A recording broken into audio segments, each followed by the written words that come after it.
Hello my dear student, my name is Krishna Dwivedi and today we are discussing about the question number second of exercise 3.6. Okay, this is a word problem.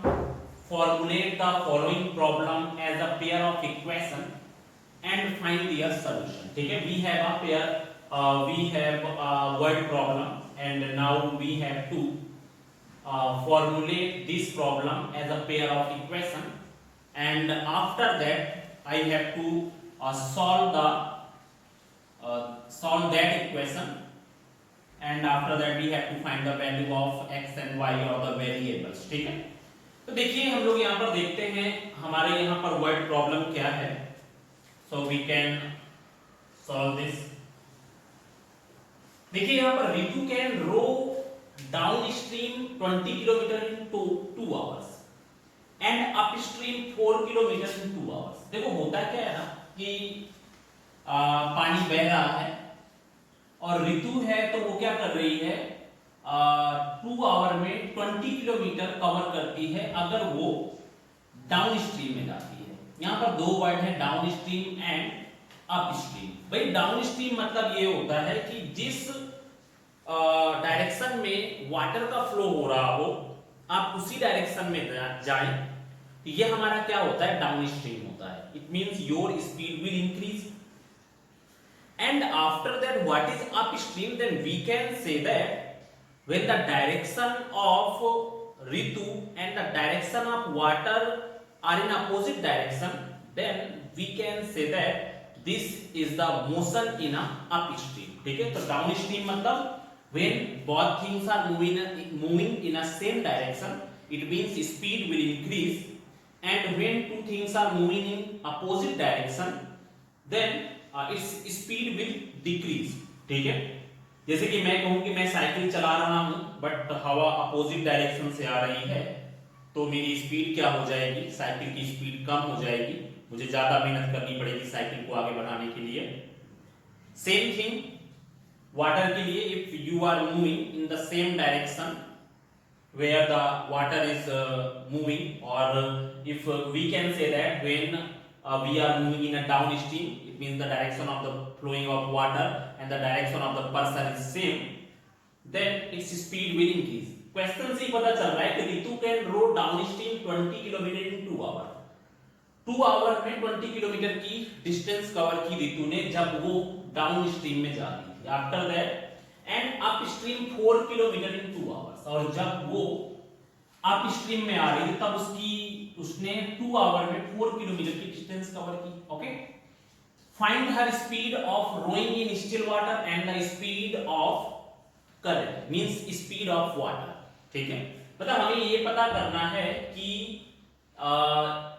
किसी भी person की या ऋतु की जब पानी still है, means शांत पानी है, बह नहीं रहा, फ्लो नहीं हो रहा है, तब की ऋतु की स्पीड कितनी है और पानी की स्पीड कितनी है वो हमें यहां पर फाइंड करना है. तो ऐसा करते हैं, कुछ चीजें सपोज कर लेते हैं. Let the speed of rowing in still water. ठीक है, मतलब कि जो बंदा पानी में चल रहा है उसकी जब पानी फ्लो नहीं हो रहा है तब की स्पीड कितनी है, then we can say that it speed will be x kilometre per hour. ठीक है, and after that now the speed of water. ठीक है, वाटर की स्पीड कितनी है, जब वाटर फ्लो हो रहा है तब उस वाटर की कितनी स्पीड है, then we can say that this is y kilometre per hour. Okay, तो ये हमारे पास हो गया. मैंने यहां पर मान ली the speed of Ritu in a still water that is x kilometre per hour, and speed of water it will be in case of downstream, it will be in case of upstream, then we can say that is y kilometre per hour. ठीक है, मतलब पानी जो बह रहा है वो y kilometre per our की स्पीड से बह रहा है और पानी में ऋतु जो बह रही है वो x किलोमीटर पर आवर की स्पीड से बह रही है. ठीक है, अभी देखो यहां पर क्या करना है, जब आपके पास डाउन स्ट्रीम का केस आए इट मींस आप पानी की डायरेक्शन में ही बह रहे हो तो डाउन स्ट्रीम में स्पीड क्या हो जाएगी, ऐड हो जाएगी, और अप स्ट्रीम में स्पीड क्या हो जाएगी, सब्ट्रैक्ट हो जाएगी। ठीक है, अब इस पे कंफ्यूज मत होना कि आपने तो सर पहले बताया था कि अगर दो ट्रेन अपोजिट डायरेक्शन में जा रही हैं तो आपने बोला था कि यहां पर आपको प्लस लेना है, and when two trains are moving in a same direction then you have to take negative. वो चीज अलग है, ठीक है, क्योंकि वो दोनों अलग अलग मीडियम है। ठीक है, मतलब ट्रेन आप दो चीजों को आपस में कंपेयर कर रहे हो, पर यहां पर ये वो चीज है जहां पर दोनों एक दूसरे के या तो साथ में जा रहे हैं या तो एक दूसरे का अपोज कर रहे हैं। ठीक है, इट मींस दोनों का एक दूसरे में इफेक्ट पड़ने वाला है। तो उस केस में हमें कुछ दूसरा लेना है, and if you will think about two trains then वो दोनों अलग अलग ट्रेन है, वो दोनों एक दूसरे की स्पीड को इफेक्ट नहीं कर रहे, वो सिर्फ आप कंपेयर कर रहे हो। ठीक है, यहां पर आप कंपेयर नहीं कर रहे हो, यहां पर दोनों की भाई अगर मैं पानी में फिसल रहा हूं तो पानी अगर मेरी अपोजिट डायरेक्शन में जा रहा है then my speed will be affected, और अगर आपका जो है ना आपकी डायरेक्शन और पानी की डायरेक्शन सेम है तो भी मेरी स्पीड इफेक्ट करेगी। इट मींस ये दोनों एक दूसरे पे डिपेंड कर रहे हैं। पर वहां पर if you will think about the case of train, case of cars, उनकी दोनों की स्पीड वाला, तो वहां पर आप कंपेयर कर रहे होते हो कि भाई इसकी और इसकी स्पीड में क्या डिफरेंसेस हैं। ठीक है, लेकिन अगर आप यहां पर देखो भाई, मैं जैसे साइकिल चला रहा हूं, सामने से हवा आ रही है, तो यहां पर हवा मेरी स्पीड को कहीं ना कहीं इफेक्ट करेगी। ठीक है, तो वही केस यहां पर है। दोनों केस में आप लोग कंफ्यूज मत होना। ठीक है, तो इसका मतलब मैंने आपको बताया कि जब ऋतु डाउन स्ट्रीम में मूव करेगी तो डाउन स्ट्रीम में होता क्या है, दोनों के मूव करने की जो डायरेक्शन है सेम है, it means speed will increase.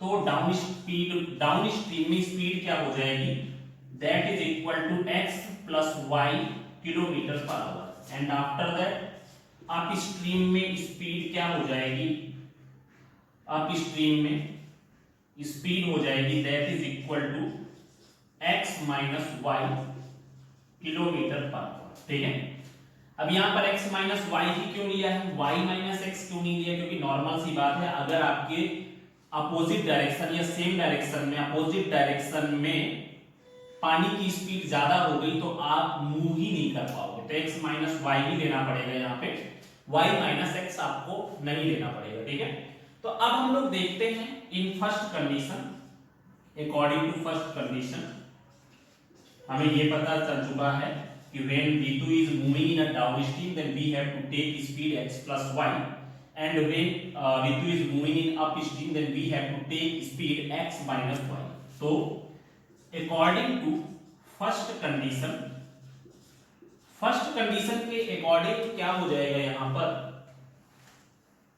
तो फर्स्ट कंडीशन उसने बोला है कि Ritu can row down stream 20 kilometre in 2 hour. It means down stream में जा रही है और डाउन स्ट्रीम में उसकी स्पीड कितनी है, speed is x plus y, और आपको पता है स्पीड इज इक्वल टू कितना होता है, डिस्टेंस अपॉन में time. Speed is equal to होता है डिस्टेंस अपॉन में टाइम। ठीक है, तो ये क्या है, स्पीड इन डाउन स्ट्रीम है, ये हमारा है speed in downstream, and this is speed in upstream. ठीक है, तो ये हो गया x plus y is equal to distance upon time, then we can say that x plus y is equal to distance कितनी है, that is equal to 20 upon में 2, then our equation will be x plus y is equal to 10. This is equation number 1. ये हमारे पास हो गई first equation. ठीक है, अभी हमें क्या देखना है, यहाँ पर x plus y is equal to 10 मिल चुका है। नाउ फॉर सेकेंड इक्वेशन, तो सेकेंड इक्वेशन के केस में अगर हम लोग देखते हैं, now according to second condition, according to second condition, second condition में क्या है, उसमें से बोला है and upstream 4 kilometre in 2 hours. ठीक है, जब वो अप स्ट्रीम में जाता है, इसका मतलब अप स्ट्रीम में स्पीड कितनी है, x minus y is equal to distance कितनी है 4, टाइम कितना है 2 hour, then our second equation will be x minus y is equal to 2। ये हमारी हो गई equation number second. Directly elimination method use कर दें, यहाँ पर x प्लस वाई है, वहां पर x माइनस वाई है, देन यहाँ पर हो जाएगा from equation first and second, from equation first and second. तो फर्स्ट और सेकेंड इक्वेशन के अकॉर्डिंग क्या है, यहाँ पर अगर हम लोग देखें तो x plus y is equal to 10, this is our first equation, and after that x minus y is equal to 2, ठीक है, ये दोनों कट गए, then 2x is equal to 12, then x is equal to 12 by 2, then this is equal to 6 kilometer per hour. This is the speed of person, speed of Ritu rowing in a still water, ठीक है। अब इसी तरह से same हमें क्या करना है यहाँ पे, now put the value of x, put the value of x in equation first, ठीक है। फर्स्ट इक्वेशन में वैल्यू पुट कर देते हैं x की, then 6 plus y is equal to 10, then y is equal to 10 minus 6, that is equal to 4 kilometre per hour, ठीक है। तो यहां पर this is the speed of water, तो यहां पर आप लिख सकते हो speed of rowing in still water, still water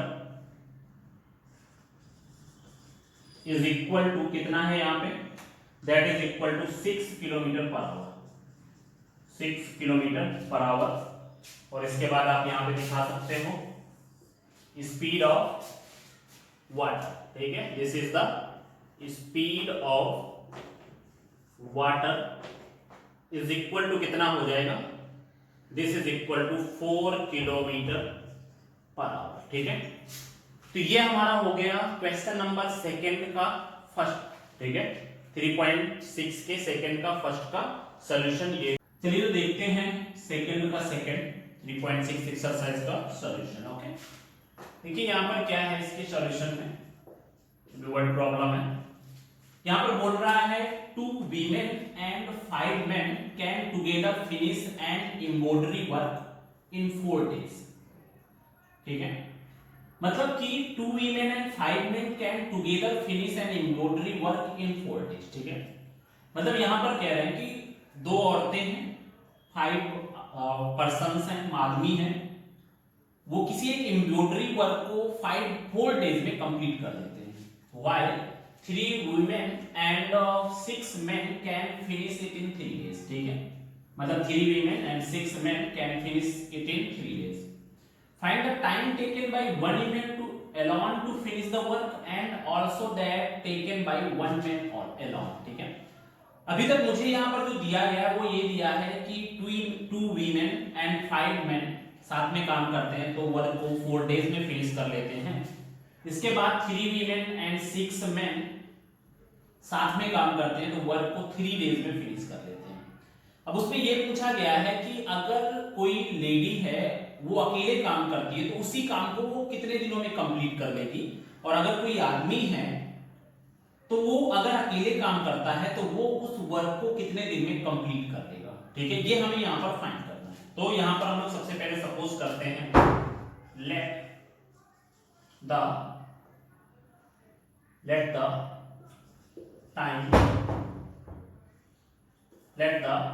number of days taken by 1 women to complete the work,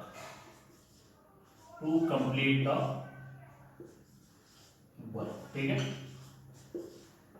work को कंप्लीट करने में एक अकेली वीमेन को कितना टाइम लगेगा, तो मैंने यहां पर मान लिया है that is equal to x days, ठीक है।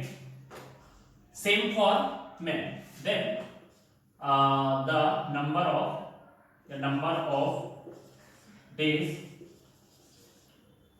of days taken by 1 man to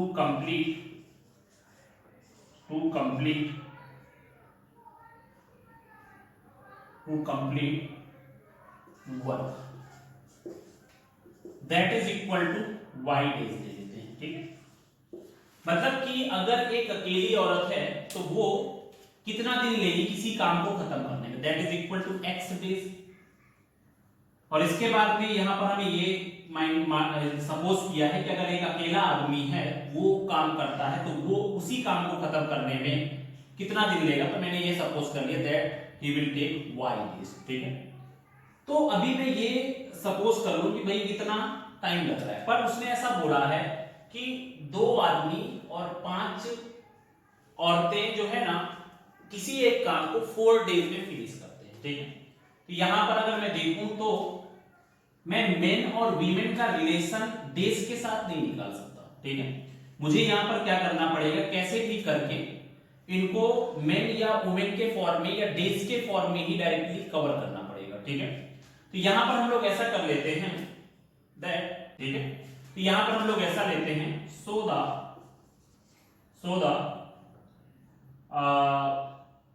work done bye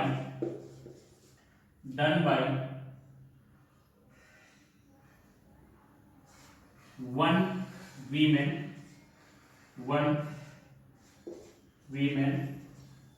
in 1 day is equal to कितना हो जाएगा, that is equal to 1/x, ठीक है। मतलब हमें ये पता है कि x डेज में एक औरत पूरा काम खत्म कर देती है, ठीक है। तो मैंने ये माना है कि भाई x डेज में पूरा एक काम खत्म किया जाता है, तो आखिर एक दिन में कितना काम खत्म किया जाएगा, लाइक दिस मींस हम लोग ऐसा कह सकते हैं कि x डेज में हम लोग पूरा काम एक काम को ही खत्म कर रहे हैं। तो आप 1 डे में कितना काम खत्म करोगे, 1 डे में आप 1/x इतना काम खत्म कर लोगे। तो मैंने यहां पर कहा कि so the work done by 1 woman in 1 day that is equal to 1/x and same for men, and यहां पर हो जाएगा so the work done by 1 woman in 1 day, इसमें से हो जाएगा फिर now work done by 1 man in 1 day that is equal to 1/y। काफी इंपॉर्टेंट क्वेश्चन है। इस तरह का एक क्वेश्चन और आपको मिलेगा टैब वाला कि अगर इतने घंटे में टैब तो एक नल को खोला जाए फिर दोनों नल को खोला जाए, तो इस तरह का एक क्वेश्चन और भी है आपका। इस तरह का क्वेश्चन काफी इंपॉर्टेंट क्वेश्चन और कई बार बोर्ड में भी पूछा गया है, ठीक है। तो यहां पर मैंने बताया कि एक औरत एक काम को कंप्लीट करने में x डेज लेती है, वैसे ही एक आदमी एक काम को कंप्लीट करने में y डेज लेता है। तो मैंने ये मान लिया है कि अगर मैं एक औरत एक दिन में कितना काम फिनिश कर सकती है, then we can say that she will finish 1/x and he will finish 1/y work, ठीक है। वैसे ही वहां पर 4 डेज का दिया है, तो वहां पर 4 डेज में आपका कितना काम खत्म होता है, x जितना काम खत्म होता है या एक काम खत्म होता है, तो 1 डे में कितना खत्म होगा, that will be equal to 1/4 work, ठीक है। तभी इसमें से अकॉर्डिंग टू फर्स्ट कंडीशन यहां पर हो जाएगा अकॉर्डिंग टू फर्स्ट कंडीशन के अकॉर्डिंग अगर हम लोग देखें तो 2 वीमेन, तो 1 वीमेन 1/x काम खत्म कर रही है, तो 2 वीमेन कितना काम खत्म करेगी, that is equal to 2/x, और 5 मेन कितना काम खत्म करेंगे 5/y, और 4 दिन की जगह पे क्या हो जाएगा, then that is equal to 1/4, क्योंकि आपको पता है कि 4 डेज में 1 वर्क खत्म हो रहा है, तो 1 डे में कितना वर्क खत्म होगा, दैट इज इक्वल टू 1/4। मतलब यहां पर हमने ये जो भी निकाला हुआ है, this is the work finish in 1 day by 2 women and this is the work done in 1 day by 5 men, and after that this is the work done in 1 day, ठीक है। कितना काम आपने एक दिन में खत्म किया है, this is the first equation, ठीक है। ये हमारे पास क्या होगी, this is first equation, and another one is according to second condition. अगर हम लोग यहां पर देखें सेकेंड कंडीशन के अकॉर्डिंग, तो इसमें क्या हो जाएगा 3 वीमेन एंड 6 मेन, ठीक है।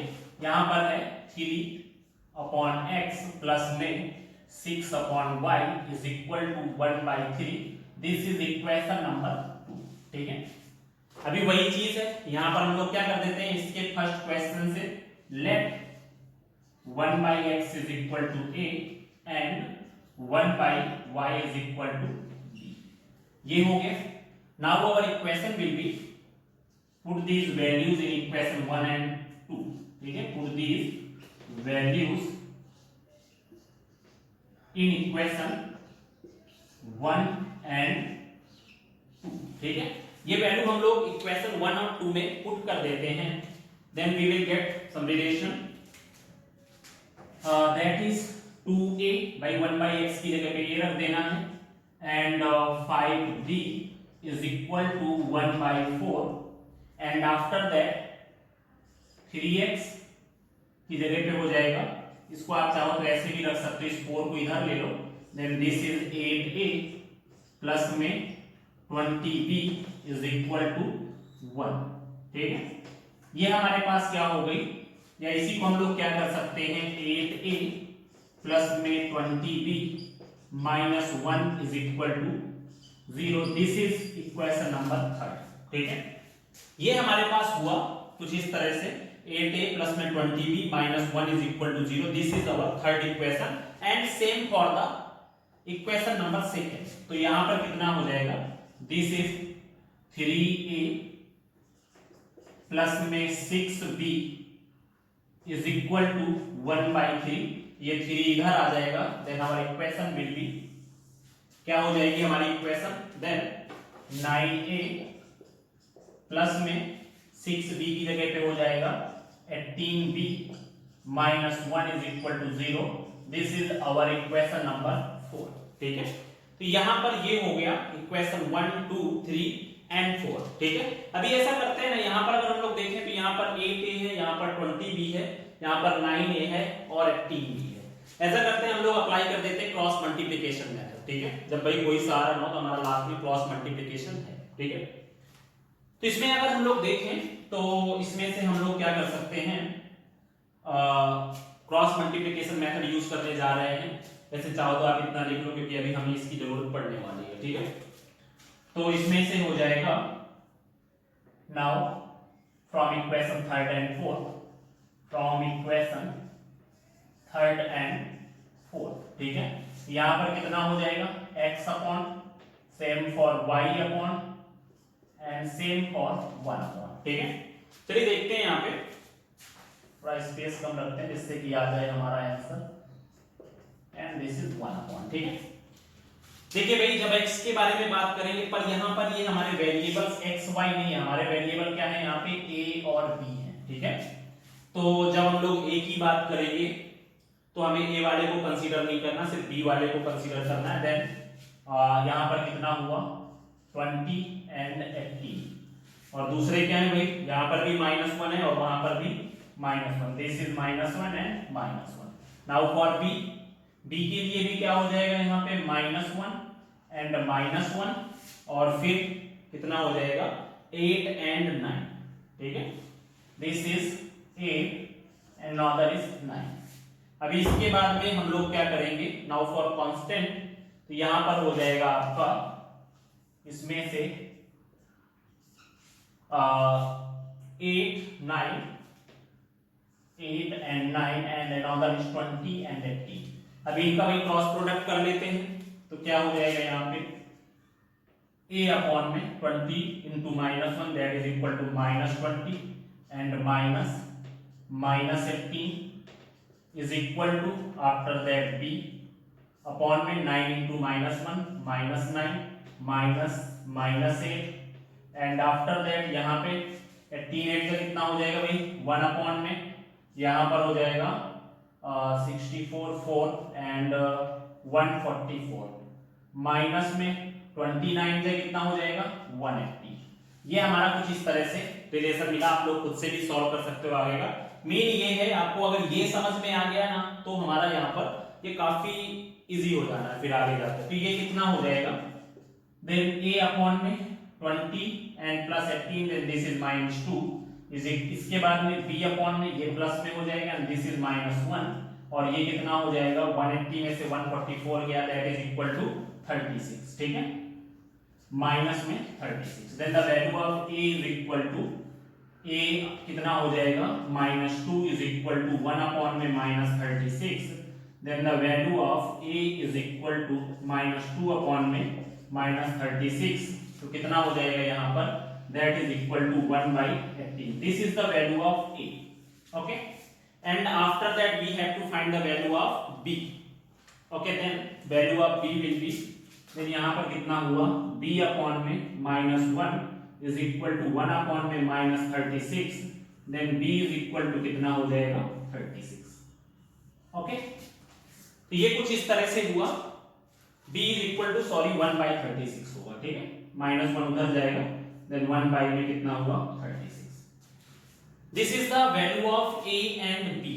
ठीक है, बट हमें क्या करना है यहाँ पर x और y की वैल्यू को फाइंड करना है. एक बार फिर से स्टार्टिंग से क्वेश्चन को समझ लेते हैं.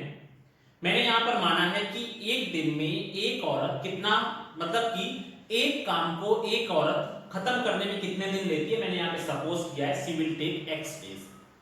इसके बाद उसी काम को अगर एक आदमी खत्म करता है तो वो कितने दिन लेता है, he will take y days.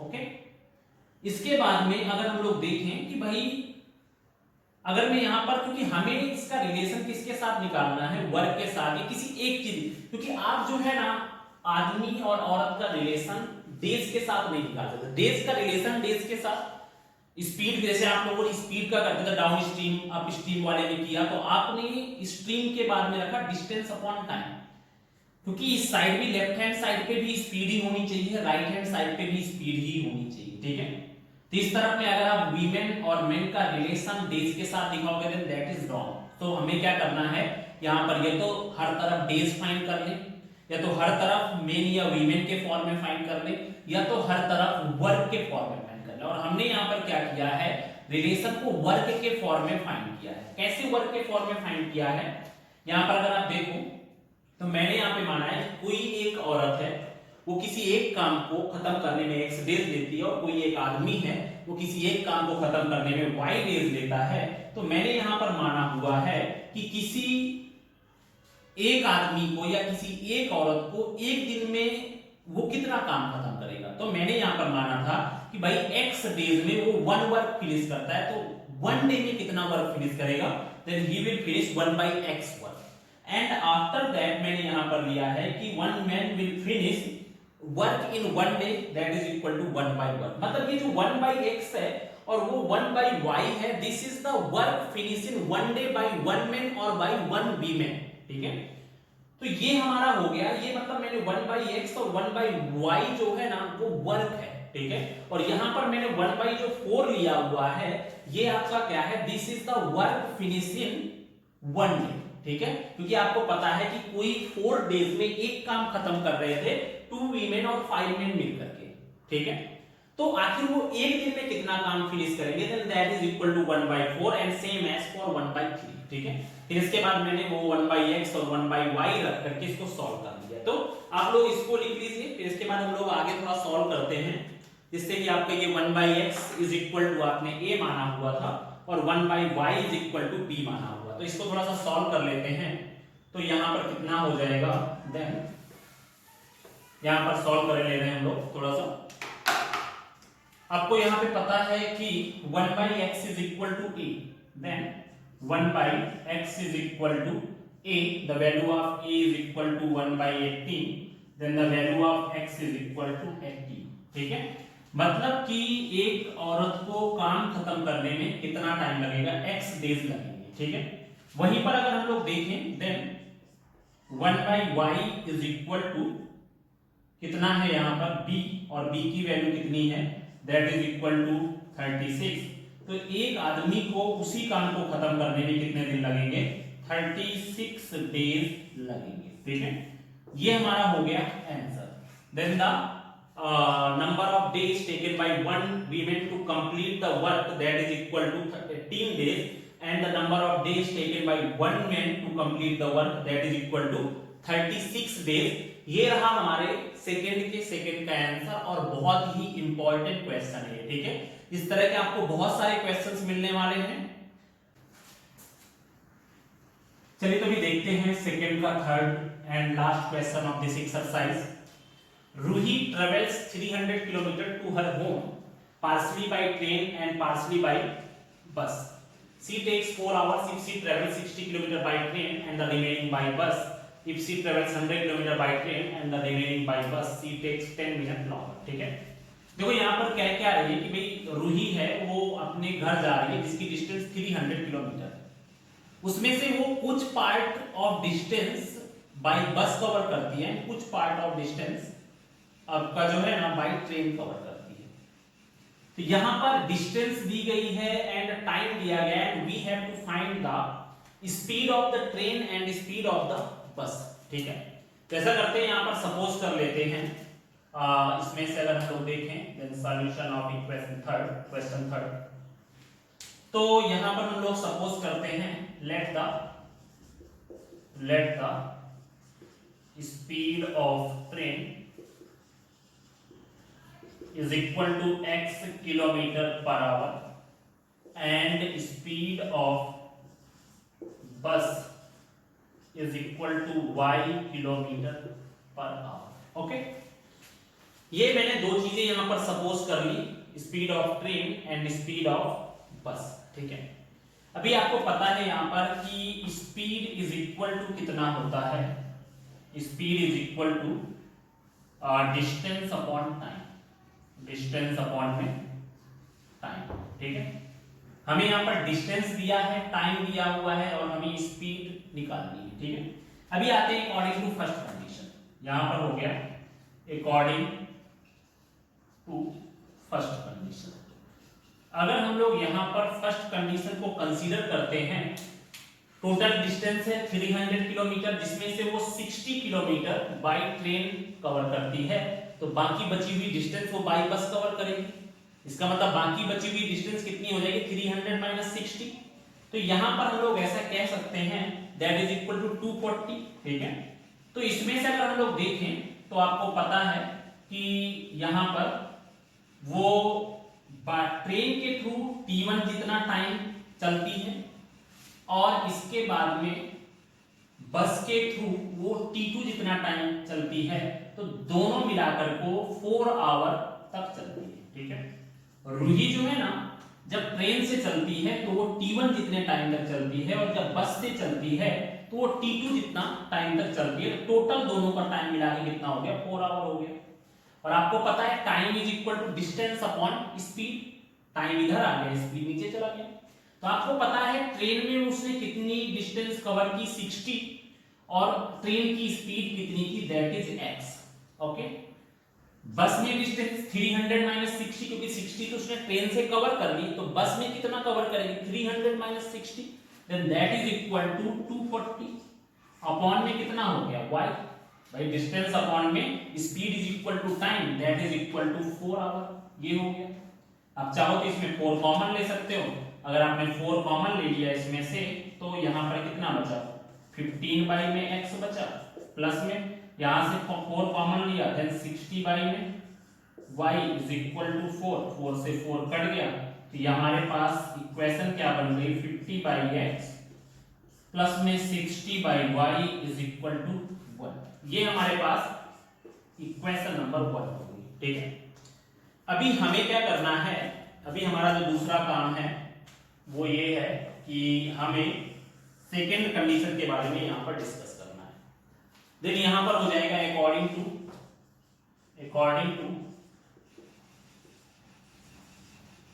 Second condition. ठीक है, अकॉर्डिंग टू सेकेंड कंडीशन अगर हम लोग डिस्कस करें तो यहां पर है क्या, सेकेंड कंडीशन के अकॉर्डिंग उसमें बोला है कि if she travels 100 kilometer by train, same condition, it means she will travel T1 time by train and T2 time by bus, then she takes 10 minute longer time, means अब उसका जो time हो गया वो कितना हो गया, 4 आवर 10 मिनट हो गया। ठीक है, अभी तक मैंने जो भी दिखाया है वो किसके अकॉर्डिंग दिखाया है, किलोमीटर पर आवर के अकॉर्डिंग मैंने दिखाया है। ठीक है, तो इस 10 मिनट को भी हमें आवर के फॉर्म में कन्वर्ट करना पड़ेगा। तो आपको पता है कि यहाँ पर 60 minute is equal to 1 hour, तो यहाँ पर 10 मिनट इज इक्वल टू कितना हो जाएगा, इसको भी कन्वर्ट करना पड़ेगा। कैसे कन्वर्ट करोगे आपको पता है यहाँ पर कि 60 मिनट में कितने आवर होते हैं, that is equal to 1 hour. तो 1 मिनट में कितने आवर होंगे, that is equal to 1/60 our.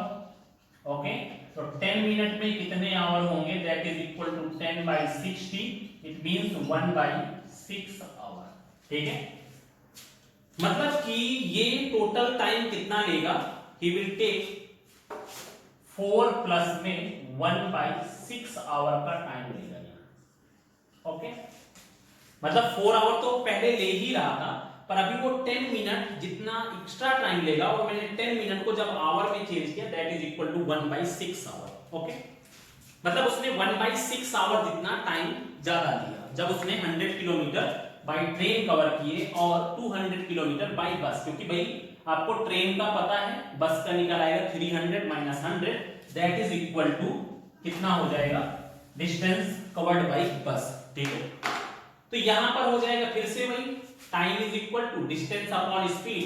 तो ट्रेन के थ्रू वो कितना चला, 100 kilometre, then this is equal to 100, speed कितनी है x, बची हुई 100, मतलब ये 300 में से 100 गए, then distance covered by bus is equal to 200 बाय y इज इक्वल टू, यहां पर आप एलसीएम ले लो तो कितना हो जाएगा, दैट इज इक्वल टू 25/6, 6 4 जा 24, 24 plus 1 that is equal to 25/6। ठीक है, अभी अगर हम लोग देखें ना, इसमें हम लोग 25 कॉमन ले लें, 25 मैंने इसमें से कॉमन लिया तो ये 25 कॉमन आ गया, then we can say that 4/x plus में यहां पर 25 कॉमन लिया 8/y इज इक्वल टू यहां पर 25/6।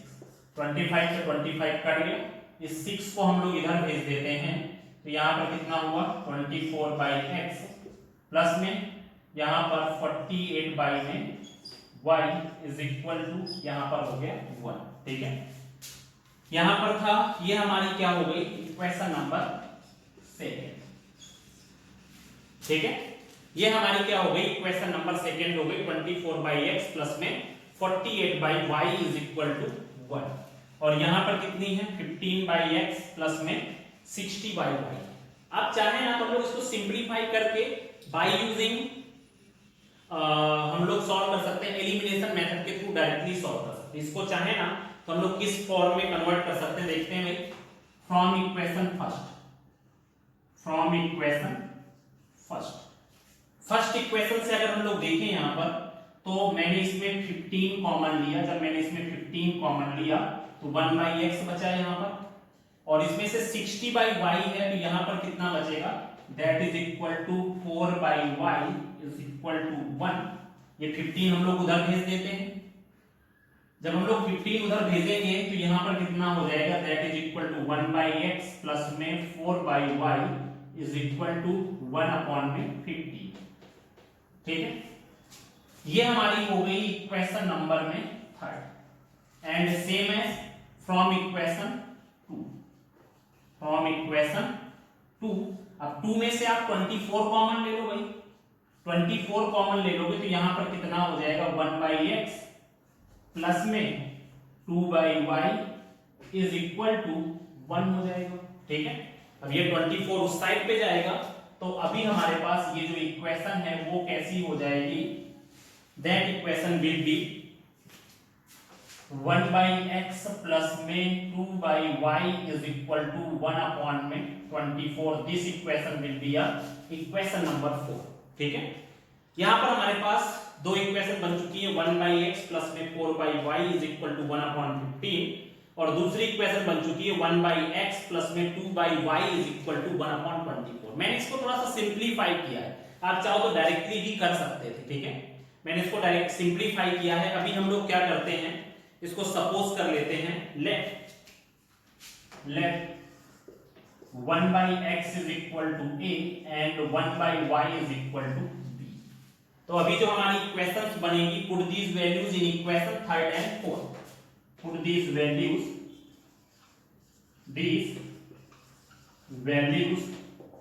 इन equation 3rd and 4th।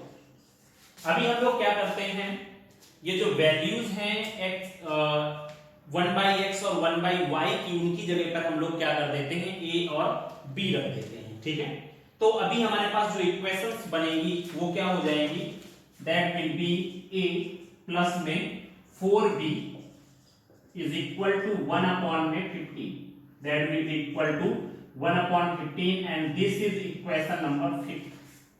And another equation will be fourth equation, that is equal to a plus में 2b is equal to 1/24.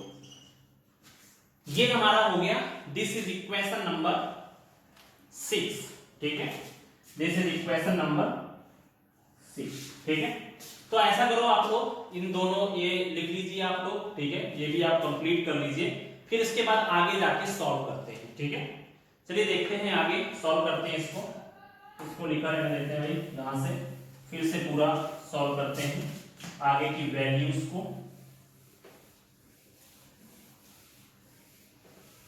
ठीक है। अभी यहां से अगर हम लोग देखें, then from equation 5th and 6th, now from equation 5th and 6th,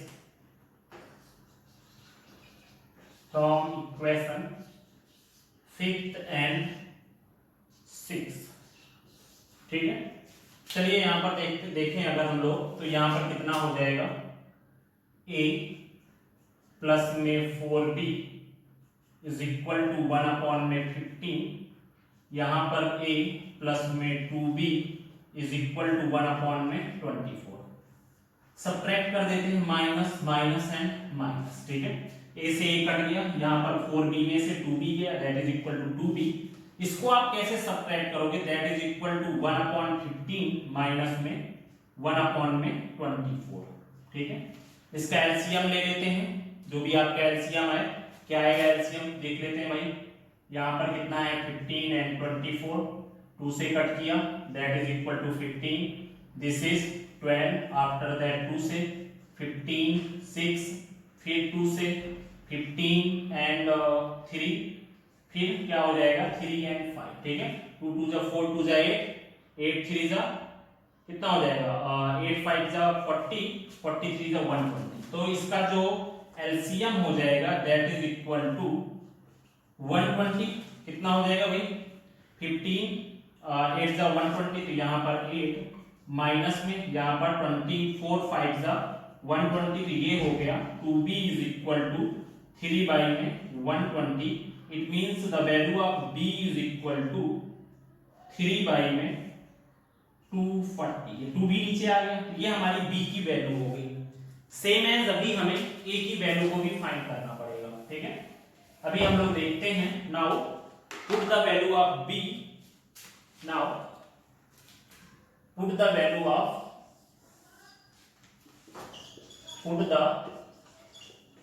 value of b in equation 6 में रख देते हैं, ठीक है। जहां पे भी आपको सिंपल पड़े वहां पे रख देंगे, ठीक है। अभी कितना हो जाएगा, यहाँ पे a प्लस में 2b की वैल्यू कितनी है, 3/240, 3/240 इज इक्वल टू कितना है 1/24, ये हो गया भाई। अभी इसके बाद में ये उधर चला जाएगा, देन इससे आपने कट कर दिया, then this is equal to 120, ये उधर जाएगा, देन 1/24 माइनस में कितना हो जाएगा यहाँ पे 3/120, ठीक है। 224 कॉमन ले लेते हैं, देन 1/24 कॉमन लिया, देन 1 माइनस में 3/5, ठीक है। सॉल्व कर लेते हैं भाई इसको, बहुत ही लेंथी क्वेश्चन है, सिंपली सॉल्व भी कर सकते थे पर थोड़ा लेंथी हो गया है। Then a is equal to 1/24, यहाँ पर कितना हो जाएगा भाई 5 माइनस 3 बाई में 5, देन यहाँ पर हो जाएगा the value of a is equal to 2 by में 120, ठीक है। ये हमारा ही हो गई वैल्यू a की, ठीक है। अभी हमें क्या करना है, हमें x और y की वैल्यू फाइंड करनी है। देन यहाँ पर कितना हो जाएगा 1/x is equal to a, तो a की वैल्यू कितनी है, that is equal to 2/120, then the value of x is equal to 120 by 2, then that is equal to कितना हो जाएगा 60 kilometre per our. This is the speed of train. ठीक है, यहां पर स्पीड ऑफ ट्रेन कितनी आ गई 60 किलोमीटर पर आवर आ गई. नाउ फॉर बस, देन बस की स्पीड क्या हो जाएगी, तो यहां पर हम लोग रख लेते हैं 1/y is equal to b, और b की वैल्यू कितनी है, दैट इज इक्वल टू 3/240. तो यहां पर कितना हो जाएगा y is equal to 240 by में 3. ठीक है, ये हो गया. अब इसके बाद में हमें क्या करना है, इसमें सॉल्व कर लेते हैं भाई. Then y is equal to कितना हो जाएगा 80 kilometre per hour. Then speed of train कितनी है, speed of train is equal to कितना है 60 kilometre per hour, and speed of bus कितनी है, that is equal to 80 kilometre per hour. ठीक है, तो ये हमारा हो गया 3.6 के सेकंड के थर्ड का सॉल्यूशन. ठीक है, काफी नॉर्मल क्वेश्चन है पर थोड़ा लेंथी हो गया है. ठीक है, लेकिन नॉर्मली आप लोग सॉल्व कर सकते थे. आप चाहो तो इसकी स्पीड के फॉर्म में कन्वर्ट कर लो, आप चाहो तो इसको टाइम के फॉर्म में कन्वर्ट कर लो, ये आप पे डिपेंड करता है. ठीक है, तो इस तरह से हमने सॉल्व किया. आज हमारा एक्सरसाइज 3.6 फिनिश हुआ. इसके बाद आपकी एडिशनल एक्सरसाइज है, आप लोग उसको खुद से ट्राई करें. ठीक है, तो ये हमारा आज थर्ड चैप्टर का लास्ट क्वेश्चन था. थर्ड चैप्टर आज से खत्म हुआ, पेयर ऑफ लीनियर इक्वेशन, ये आज हमारा खत्म हुआ. तब इसके बाद आप इसको ट्राई करते रहें, आर.एस. अग्रवाल से ट्राई करें, आर.डी. शर्मा से ट्राई करें, बहुत सारे क्वेश्चन इसके ट्राई करेंगे, तभी आपके सही सॉल्यूशंस मिल पाएंगे, आपको कंफ्यूजन नहीं होगा. तो मैक्सिमम टाइम दें इस चैप्टर को, काफी अच्छा कर सकते हैं इसमें से. चलिए ठीक है, और ये जो आज मैंने तीन क्वेश्चंस लास्ट में कराए ना, उसमें से या मैं ऐसा कह सकता हूं कि exercise 3.6 is a very important exercise. ठीक है, you have to solve each and every questions. ठीक है, तो ये हमारा हुआ आज का एक्सरसाइज 3.6 का सेकेंड क्वेश्चन.